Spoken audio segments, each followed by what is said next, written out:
Moins on sait qui on est, plus on cherche à exister.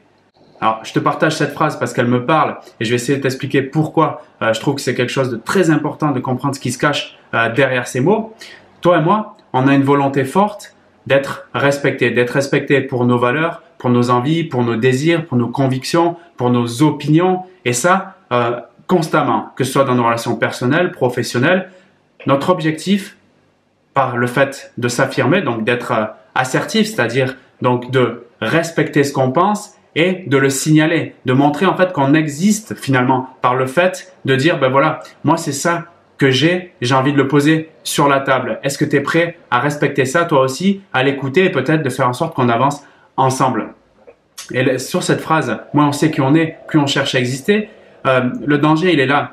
Il est que moins je m'apprête à faire la démarche de me connaître vraiment, plutôt de me reconnaître sur qui je suis vraiment, plus j'ai soif donc d'appréciation, plus j'ai soif de reconnaissance, mais à l'extérieur, puisque je n'ai pas reconnu apprécier ce qu'il y a en moi, donc je vais aller le chercher un peu par défaut à l'extérieur. Et qu'est-ce que c'est en fait le fait de vouloir exister? Comment ça se matérialise? Ben, c'est par exemple le fait de chercher à plaire aux autres par rapport à une valeur qu'on peut leur apporter sur la perception qu'on pense qui est la meilleure à leurs yeux, à savoir avoir un corps physique qui est comme dans les magazines, donc représenter une image physique qui peut nous apporter une valeur, représenter donc un certain statut social, professionnel qui, à nos yeux, pense être une bonne valeur. Donc l'idée, c'est d'être reconnu par les autres pour ce statut, pour ce physique.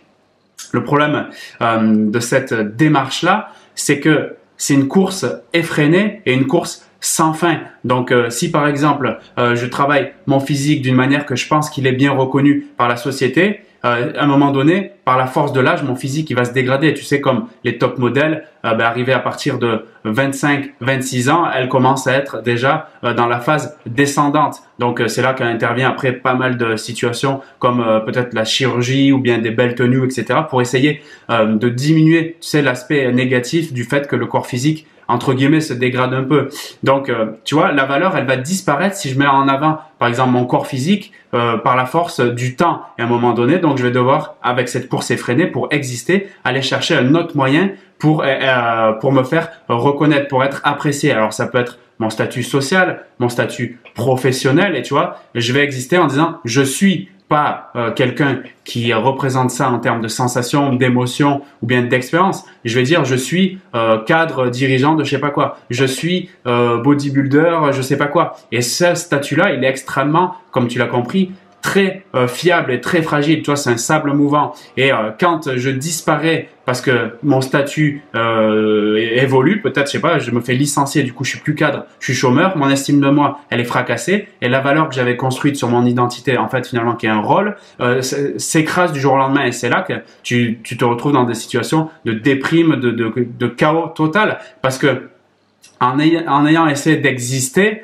et comme c'est quelque chose qui est très fragile, ben, dès que ça tombe, dès que ça explose par rapport à cette valeur que j'ai voulu croire qui était la mienne, ben, tout s'effondre. Et du coup, qui je suis vraiment, ben, c'est là que je me demande, mais en fait, merde, mais en fait, c'est le rôle que l'étiquette que je me suis mis tout seul et tout, que j'ai bien intégré, en fait, c'est quelque chose de fragile. Et finalement, je suis pas ça. Je suis autre chose. Mais alors, qui je suis vraiment? Et c'est là que le fait d'être, finalement, c'est le travail ultime. Être, c'est chercher à se plaire à soi, non pas aux autres, en premier. Chercher à s'apprécier à soi, en premier, non pas aux autres. Chercher à se reconnaître, non pas à se connaître, mais à se reconnaître. Puisque je pense qu'on arrive complet, tu vois, quand tu es un gamin de 2-3 ans, que t'es pas encore soumis à la pression du regard, du jugement ou bien du rejet, tu es complètement déjà toi-même, c'est-à-dire que tu t'exprimes, tu vas vers des choses qui sont logiques et naturelles pour toi et tu fais pas semblant et t'essayes pas de te mettre une étiquette sur une valeur de physique ou bien de statut professionnel ou autre. Et finalement, c'est là le travail, l'enjeu le plus intéressant, c'est d'aller se reconnaître sur qui on est vraiment, pas sur un rôle ou des rôles, mais sur notre identité pure, c'est-à-dire sur notre être. Et l'idée, c'est ça, c'est de travailler sur l'amour de soi, sur l'estime de soi, ma valeur réelle, sur ma confiance en soi, sur l'image que j'ai, c'est-à-dire le regard que je porte sur moi-même. Et à ce moment-là, ça devient beaucoup plus logique de s'affirmer naturellement, donc en se reconnectant réellement à soi et non pas en allant chercher à l'extérieur quelque chose que je manque à l'intérieur. Par exemple, Il y a un truc simple, tu vois. Moi, je me suis un peu, malgré moi, comme je te l'ai dit, expertisé dans la détection de mensonges et la relation toxique parce que justement, je partais moi-même de cette expérience-là et je me suis dit, je vais en sortir. Donc, je me suis beaucoup formé dans ce domaine jusqu'à moi-même maintenant comprendre en fait les mécanismes qui entraînent à ce qu'on attire des relations toxiques. Donc, il y a pas mal de vidéos où j'en parle si tu suis cette chaîne régulièrement.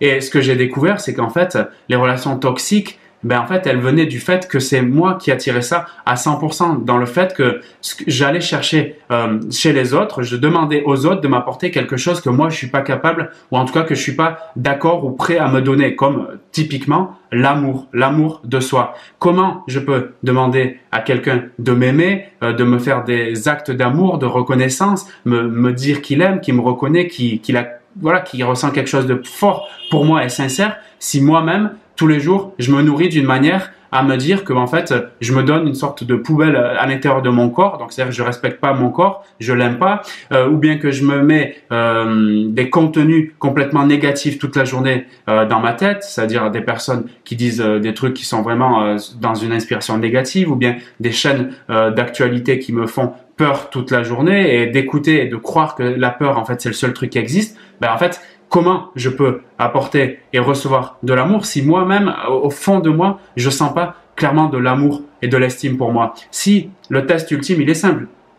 c'est le test du miroir. Je me regarde dans mon miroir, les yeux dans les yeux, la pupille bien ouverte, tu vois, et je me dis, je m'aime, je m'aime, je m'aime.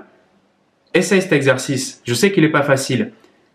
Si tu t'apprêtes à aller devant le miroir et tu as du mal à te dire je t'aime, ou si tu commences à être en émotion, que tu commences à avoir envie de pleurer, ou que tu es triste ou tu n'es pas bien, le constat, c'est pas pour te faire du mal que je dis ça, mais le constat il est simple, c'est que à ce moment-là, c'est que ça va être très dur de recevoir de l'amour, de l'appréciation de la part des autres, si ce moment-là, c'est un passage encore qui est douloureux. Donc le travail, il est vraiment d'aller reconsidérer l'appréciation, l'amour, la reconnaissance que j'ai pour moi, pour enfin assumer à 100% pour être complet et pour me reconnaître. Et à ce moment-là, donc grâce à cette connexion authentique à moi-même, je pourrais après logiquement recevoir de l'amour, de l'appréciation, de la reconnaissance de la part des autres. Mais sans ce travail préalable, c'est juste malheureusement impossible, et c'est une course en fait sans fin, et c'est une course qui va entraîner malheureusement des situations, des émotions négatives, qui entraînera l'opposé de ce que tu souhaites réellement, de ce que je souhaite réellement, à savoir me sentir bien.